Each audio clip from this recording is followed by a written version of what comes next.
Tudo bem, pessoal? Tudo bem? Professor Arruda, vamos para mais uma aula de Química. E hoje a gente vai falar de um assunto, um pré-requisito para um assunto muito importante. A gente vê dois assuntos nessa aula. Um é o número de oxidação, o NOx. E o outro são as reações químicas, os tipos de reações químicas. Quando a gente fala em NOx, número de oxidação, a gente tem que ir lá no conceito de cátions e ânions, onde o cátion são as espécies químicas de carga positiva e os ânions as espécies químicas de carga negativa. Então, você tem esse conceito de cátion e ânion, né? Positivo 1, negativo 2. A partir de agora, essa carga vai ser chamada de NOx, número de oxidação.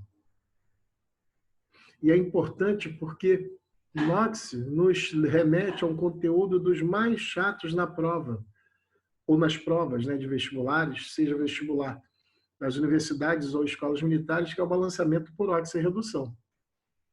O balanceamento por método das tentativas é até fácil, mas quando entra em balanceamento por oxirredução, o pessoal se perde um pouquinho, justamente por não saber fazer ou calcular, melhor dizendo, o número de oxidação. Então, vamos ver o NOx e as regras de NOx. Bom, primeira regra. O hidrogênio, em quase todos os casos, encontra-se com NOx igual a mais 1. Lembre-se que o hidrogênio está na família 1A. E elementos da família 1A, a gente já viu isso, eles têm carga mais 1 positivo. Então, o hidrogênio, na maioria dos casos, ele tem NOx mais 1. Tem uma exceção à regra, em que ele vai ter o NOx negativo menos 1, e esse NOx negativo tem a ver com o fato de ele ser mais eletronegativo que o outro elemento. Por exemplo, se esse hidrogênio estiver associado a um metal, chamado de hidretos, quando o hidrogênio encontra-se à direita da fórmula. Então, você tem, por exemplo, o sódio, que é o metal, tem um valor de eletronegatividade, que é 0,9, e o hidrogênio, que não é nem metal nem ametal, é hidrogênio, que é eletronegatividade 2,1. Você sabe que quando a gente arruma a fórmula de um composto químico, o mais eletronegativo fica à direita da fórmula. Então, você vai ter o Na com carga positiva e o hidrogênio com carga negativa 1. Então, na maioria dos casos, o hidrogênio tem NOx mais 1. A sua exceção está quando o hidrogênio é menos 1, tá bom? Mais uma regra, oxigênio. O oxigênio possui NOx menos 2, na maioria das substâncias. E é interessante, por que o oxigênio é menos 2? Nós temos que lembrar que menos 2 significa o quê, pessoal? Menos 2 significa que aquela espécie química ganha 2 elétrons. Então, como o oxigênio é da família 6A, ele tem 6 elétrons na camada de valência, logo, para ele atingir o octeto, ele ganha 2 elétrons. Então, se ele ganha 2 elétrons, a carga dele é quanto? 2 negativo. Tem duas exceções para o oxigênio. Quando ele é um peróxido, ele vai ter NOx menos 1, ou quando ele é um superóxido, que vai ter NOx menos meio. E em fluoretos também, que ele pode ter NOx mais 2 ou mais 1. Mas, na maioria esmagadora dos casos, oxigênio tem NOx menos 2.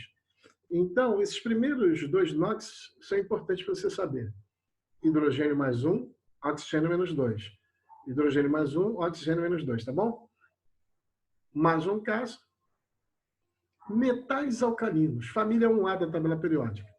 Lítio, sódio, potássio, rubídio, césio. E o frâncio, inclusive. Só que o frâncio a gente não costuma ver em compostos. O frâncio ele raramente aparece, mas está ali na família 1A. Então, todos os elementos da família 1A têm NOx mais 1. E é um NOx que nunca muda. Lítio, sódio, potássio, rubídio e césio, NOx mais 1 sempre. Inalterada, tá bom, pessoal? Metais alcalinos terrosos, família 2A. Né? O grupo, você tem o grupo 1A, logo do lado você tem o grupo 2A, que são os metais alcalinos terrosos. Berílio, magnésio, cálcio, estrôncio, bário e rádio, que assim como o frâncio, a gente não vê tanto mais. Tudo bem. Elementos da família 2A tem NOx mais 2. Olha como é fácil. Família 1A, NOx mais 1. Família 2A, NOx mais 2. Sempre nos dois casos, tá bom? Halogênios, que são os elementos da família 7A. Esses halogênios, por eles serem da família 7A, eles têm 7 elétrons na camada de valência. Para atingir o octeto, eles precisam ganhar 1. Então, a carga de um halogênio é menos 1. Claro, se ele for o elemento mais eletronegativo. A gente ensina um segredo para os alunos e fala o seguinte. Halogênio, ele sempre vem à direita da fórmula. Ele é mais eletronegativo, exceto se tiver o oxigênio. Mas tem um elemento que é mais eletronegativo que o oxigênio, que é o flúor. Então, o halogênio só tem NOx menos 1 se ele não tiver acompanhado de oxigênio. E se ele for o elemento mais eletronegativo. Tá? Então, o halogênio, na maioria das vezes, vamos melhorar, não vou nem falar na maioria das vezes, é sempre menos 1. Exceto se ele tiver acompanhado de um oxigênio. Aí o flúor, ele não. O flúor é sempre menos 1. Agora, o cloro, o bromo, o iodo, o astato, todos esses têm NOx menos 1 se não tiver acompanhado do oxigênio, tá bom? Aí, a gente tem essas regras básicas dos elementos e suas famílias, mas é bom a gente saber. Quando a substância é simples, formada por um único elemento químico, exemplo, o gás oxigênio, só tem oxigênio, é uma substância simples. Né? O ozônio, também é uma substância simples. O gás hidrogênio, uma substância simples. Toda substância simples tem número de oxidação igual a 0. E quando você tem uma substância composta, a substância composta é formada por vários elementos químicos. Então, se você somar os números de oxidação de todos os elementos, essa soma tem que ser igual a 0. Essa regra parte do princípio de que o número de cargas positivas é igual ao número de cargas negativas. Então, se você somar positivo e negativo com o mesmo valor, a soma dá 0. Mais 1 com menos 1 dá 0. Mais 2 com menos 2 dá 0. Então, aquela soma daquelas cargas, daqueles NOx, tem que dar 0 numa substância composta. Tá bom? Íons monoatômicos, quer dizer, aquele íon formado por um único elemento, NOx é a própria carga do íon. Então, se você vê, por exemplo, íon ferro 2+, é um cátion bivalente. Qual é o NOx desse cara? Mais 2, ou 2+. Alumínio 3+. Qual é o NOx? 3 positivo, tá? E o íon composto, a gente vai até dar um exemplo de íon composto daqui a pouco, o NOx é a carga do íon. Então, a gente vai dar um exemplinho para vocês, vocês vão entender isso, certo? Mas antes desse exemplo, vamos dar uma olhada numa tabela que resume isso e acrescenta outras regras. Essa tabela é bom você tê-la em mente. Ali, pessoal, substâncias simples, NOx 0. Família 1A e a prata, NOx mais 1. Família 2A e o zinco, NOx mais 2. Alumínio, que é a família 3A, NOx mais 3. Aí o hidrogênio, na maioria dos casos, mais 1. Oxigênio, na maioria dos casos, menos 2. Aí aqui tem a ver com aquele assunto relacionado a ligações, quando a gente fala dos cátions e dos ânions. Elementos da, perdão, da família 5A. Sem o oxigênio, o NOx é menos 3. Família 6A, sem o oxigênio é menos 2. Família 7A, sem o oxigênio é menos 1. E aqui a somatória, o somatório do NOx do composto molecular ou iônico, aquilo que a gente já falou, igual a 0, tá? E do íon composto também. Mas, como eu havia prometido, vamos ver uns exemplos então? Tem 3 substâncias aqui, o cloreto de sódio, NaCl, o ácido sulfúrico H2SO4 e o ânion trivalente, o ânion composto trivalente fosfato, de carga menos 3. Vamos ver aqui no caso do sódio, do cloreto de sódio. A gente pode observar que o sódio é o elemento que está na família 1A da tabela periódica. Ele é um metal alcalino. Se ele é da família 1A, o que diz a regra? O NOx dele é quanto? Mais 1. Como a gente não sabe quanto é que vale o NOx do cloro no primeiro momento, Qual é a lógica? Se o sódio vale mais 1, a soma do sódio com o cloro tem que dar 0. Ou seja, quanto é que vale o NOx do cloro? Somente o do cloro. Menos 1. E tem um detalhe, né? Não se esqueça que o cloro é da família 7A. Elementos da família 7A sem oxigênio, lembra? 7A, 7 elétrons na camada de valência, para atingir o octeto ganha 1 elétron. Então, está aí o primeiro exemplo de regra de NOx. No caso do ácido sulfúrico, vamos ver aí. Bom, o hidrogênio tem NOx mais 1. A gente pode até escrever aqui, ó. Só que cada hidrogênio vale mais 1 e eu tenho 2 átomos de hidrogênio. Então, esse número aqui, que é o índice, ele identifica a atomicidade do elemento, a quantidade de átomos. Então, se a carga de hidrogênio é mais 1, não se esqueça que eu tenho 2 hidrogênios. Tá? O enxofre, eu não sei quanto é que é o NOx dele. Então, eu chamo de X. O oxigênio, lembra? Ele tem NOx quanto? Menos 2. É só lembrar, jovem, hidrogênio mais 1, oxigênio menos 2. Vejam bem, jovens, são 4 oxigênios. Então, da mesma forma que a gente pega o NOx do hidrogênio e multiplica por 2, no caso do oxigênio, que vale menos 2, a gente multiplica por 4. Vamos ver quanto é que dá isso? Olha só, o hidrogênio vale mais 1, o enxofre vale X, o oxigênio vale menos 2. Se a gente pegar e multiplicar o hidrogênio por 2, já que hidrogênio vale mais 1, nós teremos uma carga mais 2 positivo. Vou continuar tendo X enxofres de carga e o oxigênio que vai ser 4 vezes menos 2, que dá menos 8. A gente vai ter uma operação matemática. Mais 2, que é o total de hidrogênio, mais X menos 8 igual a 0. Então, mais 2 com menos 8 dá menos 6. Fica X menos 6. O 6 negativo passa para o segundo membro com sinal positivo. Quanto que vai ser o NOx do enxofre? O NOx do enxofre vai ser mais 6. Tudo bem? E agora a gente chegou aqui no fósforo, no fosfato, no ânion trivalente fosfato. Como NaCl e ácido sulfúrico são substâncias compostas, a soma dos NOx, o NOx da substância composta sempre é 0. Então, a soma de todos os NOx dá 0. Aqui no caso do fosfato, no ânion trivalente fosfato, a soma do NOx do fósforo com o NOx do oxigênio dá 3 negativo. Então, oxigênio mais fósforo tem que dar 3 negativo. Vamos raciocinar?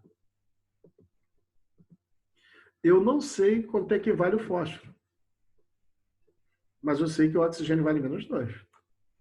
Então, o que eu vou fazer? Vou pegar o 4, vou multiplicar por menos 2. Vai dar menos 8. E como eu não sei o NOx do fósforo, eu chamo de X. Então, o NOx do fósforo com o NOx do oxigênio tem que dar menos 3. E embaixo a gente coloca o total. Olha ali. X com 4 vezes menos 2 menos 8. Tudo isso igual a menos 3. Então, o que a gente tem? O menos 8 passa para o segundo membro, sinal positivo vira mais 8. Menos 3 mais 8, X igual a mais 5. Mais 5 é o quê? O número de oxidação do fósforo. Viu como é fácil? Então, é uma questão de treino, de exercício. Tá bom, pessoal? Então, NOx é isso. Essa é a nossa primeira parte da aula, onde a gente fala de número de oxidação. Vamos para a segunda parte, que envolve as reações químicas. Bom, a reação química ela é uma transformação, onde substâncias transformam-se em outras substâncias. Esse é o conceito de reação química. O interessante é que quando a gente estuda a reação química, nós temos os reagentes, que são as substâncias que entram no sistema. São as substâncias que vão ser consumidas no processo reacional. E nós temos os produtos, que são as substâncias formadas, após a reação. Então, você vai ter um consumo de reagente, esse reagente vai sendo consumido e vai se transformando no produto. Tá? Vamos ver, então, a próxima tela? Então, vamos lá, pessoal. O que evidencia uma reação é a transformação que ocorre nas substâncias em relação ao seu estado inicial. Essas modificações dependem do tipo que os reagentes, o tipo de reação que os reagentes irão passar. Então, você pode, dentro desse contexto de substâncias reagentes transformando-se em produtos, classificar as reações. E classificar de acordo com a quantidade de reagentes, com a quantidade de produtos, o que acontece entre as substâncias. Nós vamos classificar em 4 tipos de reações: adição ou síntese, análise ou decomposição, deslocamento ou simples troca, permutação dupla troca. A gente fez questão de botar os 2 nomes para cada tipo de classificação, porque vai muito do humor da prova. A prova às vezes chama de análise, às vezes chama de decomposição. São sinônimos. Então, no caso das 2 primeiras, os 2 nomes caem com muita frequência: adição ou síntese, ou análise ou decomposição. As 2 últimas, geralmente, se cobra o nome simples troca e dupla troca, tá bom? Vamos ver? Classificação das reações. Primeira que a gente estuda, reação de síntese ou adição.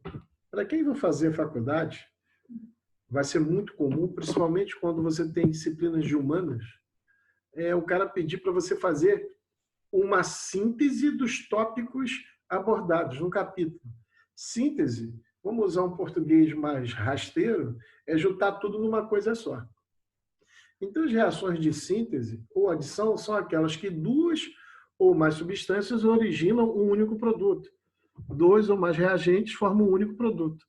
Então, de modo geral, a gente tem uma reação A, uma substância A, reagindo com uma substância B. Veja bem, numa equação química, nós sabemos que esse lado, é o lado 2, reagentes. Nós temos 2 reagentes. Um reagente qualquer A e um reagente qualquer B. E o lado direito da equação é o lado 2, produtos. Então, a gente pode observar que nós temos 2 reagentes e um único produto. Toda reação que você tem 2 ou mais reagentes formando um único produto é chamada de reação de síntese ou adição. Vamos dar um exemplo de uma reação de síntese ou adição? O magnésio reage com o oxigênio do ar. Então, aqui a gente pode observar, nós temos 2 reagentes, o magnésio metálico, reagindo com o oxigênio, formando o óxido de magnésio. Essa reação é a reação do flash fotográfico, ou dos sinais luminosos em estádio de futebol. Você já deve ter visto aqueles luminosos. Aquilo ali é o magnésio reagindo com o oxigênio, formando óxido de magnésio. Então, essa é uma reação de síntese ou adição. Vai ser muito comum a gente, às vezes, na descrição de uma reação química, aparecer assim: síntese da amônia, síntese de Haber-Bosch da amônia, ou síntese de Haber. Antigamente chamavam de Haber-Bosch, aí alguns livros, após alguns estudos dentro da biografia, tiraram o nome do Bosch, o Bosch que vocês conhecem aí de ferramentas, né? Um químico alemão chamado Bosch, e retiraram o nome dele. Mas, enfim, a síntese da amônia é quando você tem o gás nitrogênio reagindo com o gás hidrogênio, formando amônia NH3. Tá bom? Então, essa é uma reação de síntese ou adição. Reação de análise ou decomposição. Nessa reação, uma substância gera 2 ou mais produtos. Interessante que é um reagente formando 2 ou mais produtos. É o contrário da síntese, né? Então, aqui, ó, um único reagente, um reagente qualquer aqui, a reação acontece, formam-se 2 produtos. Interessante que no caso da análise ou decomposição, você vai ter nomes especiais dependendo do tipo de processo que acontece. 3 nomes, então, aparecem com muita frequência nas nossas provas: eletrólise, fotólise e pirólise. Observem que em comum tem o sufixo lise, que quer dizer quebra. A decomposição é uma quebra. Se você tem uma coisa e quebra, você divide em 2 ou 3 partes. Então, a decomposição é isso. Então, o que é uma eletrólise? É uma reação de decomposição que ocorre através de corrente elétrica. Uma corrente elétrica consegue quebrar uma molécula. Por exemplo, a molécula de água, se ela sofre eletrólise, ela libera gás hidrogênio e gás oxigênio. Segundo exemplo, fotólise. Lembra de fotossíntese? Você precisa da luz, né? Fotografia, você precisa de luz. Então, esse foto vem de luz, quebra através da luz. É a reação de decomposição de uma substância pela luz. Exemplo, água oxigenada. Você já deve ter visto o frasquinho de água oxigenada. Aquele frasquinho, ele não pode ser incolor, porque a água oxigenada em contato com a luz, ela se decompõe. Então, você passa a ter água e gás oxigênio. Quer fazer um teste e comprovar se isso é verdade ou não? Abre o frasco de água oxigenada, bota do lado de fora. Para você acelerar a reação, catalisadores, você estuda em cinética química, você pode pegar um pedacinho de carne, coloca um pedacinho de carne, coloca água oxigenada, você vai ver borbulhar aquele líquido branco. O que é esse borbulhar? A luz decompôs a água oxigenada em água e oxigênio. E a pirólise, piros, esse prefixo pyros, né, vem de fogo. Por isso que a gente fala show pirotécnico. Então, a pirólise é a quebra, é a decomposição de uma substância através do calor. Um exemplo disso é a decomposição térmica do carbonato de cálcio, do calcário. Tá? Então, esses são exemplos de decomposição ou reação de análise. Mas o exemplo que eu trouxe para vocês é como é que funciona o airbag. O airbag, você tem uma substância chamada nitreto de sódio, né, no airbag, que ele se decompõe praticamente que instantaneamente. O nitreto de sódio se decompõe em gás, nitrogênio e sódio sólido. Vamos dar uma olhada nessa reação? Está aqui, ó. Tá? Azida de sódio, que é o NaN3, né? Você tem um acendedor que é ocasionado por esse impacto. Você vai ter a formação do gás nitrogênio instantaneamente, é por isso que o airbag infla na hora, e sódio metálico. Aí o GIF mostra para vocês essa reação. Vamos lá? Aí, ó. Tá bom, pessoal? Vamos para a próxima reação. Reação de simples troca ou deslocamento. Ocorre quando uma substância simples reage com uma composta, originando novas substâncias. Uma simples ou outra composta. Deslocamento. Por que será que tem esse nome? Vamos dar uma olhada aqui, o que acontece na nossa reação. Eu esqueci até de comentar. Vamos lá. A aqui está na forma de substância simples.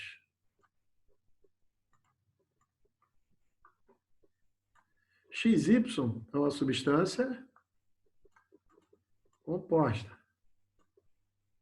Então, eu tenho uma substância simples reagindo com uma substância composta, formando uma nova substância composta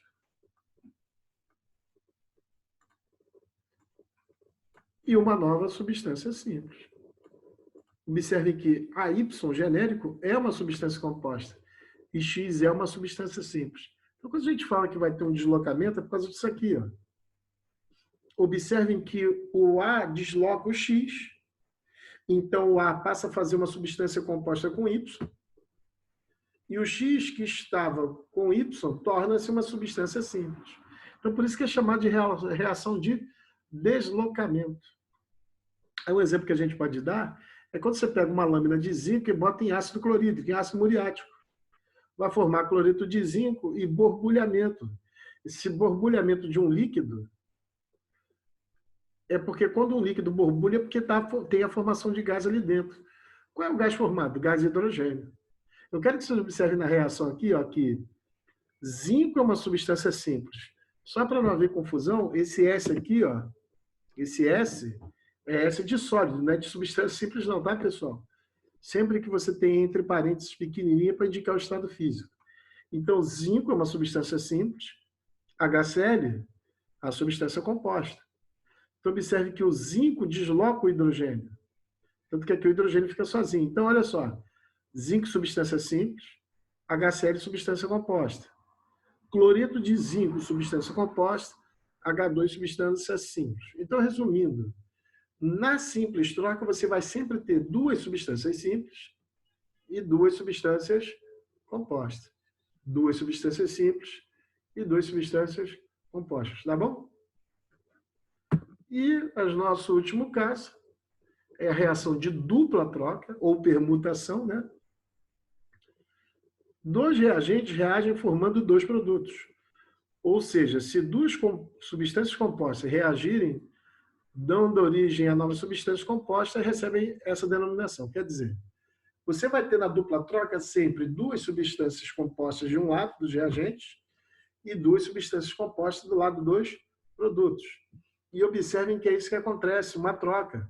A gente sabe que numa molécula, num composto, o positivo está do lado esquerdo e o negativo está do lado direito.